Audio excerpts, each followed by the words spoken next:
ষাঁড় ঢুকেছে, ফুলসজ্জার ঘরে একটা ষাঁড় ঢুকেছে, অনেক অনেক বড় একটা সাদা রঙের ষাঁড় ঢুকেছে। গাঁজা ভাজা খেয়ে আছে নাকি রে?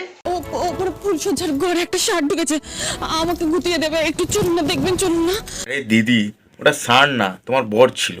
গাঁজার ডোজটা খুব বেশি পড়ে গেছে, তাই বরকেই ষাঁড় ভাবছো। ফুলসজ্জার ঘরে একটা ষাঁড় ঢুকেছে, অনেক অনেক বড় একটা সাদা রঙের ষাঁড় ঢুকেছে। ফুলসজ্জার রাতে তোমার ঘরে বর না ঢুকে ষাঁড় ঢুকবে? তুই কোন কোম্পানির গেঁয়া খেয়েছো একটু বলো তো, আমিও খাবো।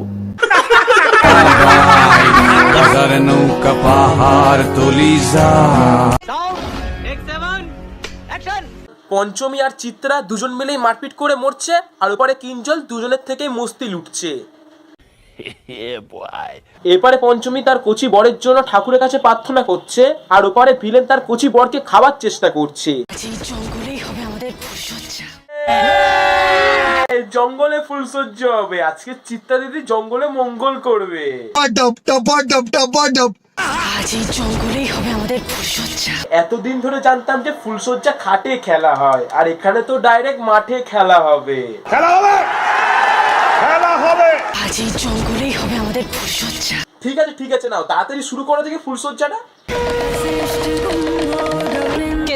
আমি নীলু গো, ওই শ্মশানে থাকি। হ্যাঁ, ও নীলু গো, থাকে শ্মশানে। এখানে এসছে তোমাদের ফুলসজ্জা দেখতে। এখানে কার্টুন হচ্ছে, তাই না? এটা বাচ্চাদের কার্টুন না, এখানে এক্ষুনি বড়দের কার্টুন শুরু হয়ে যাবে। How to make baby is equal to ফুলসজ্জা।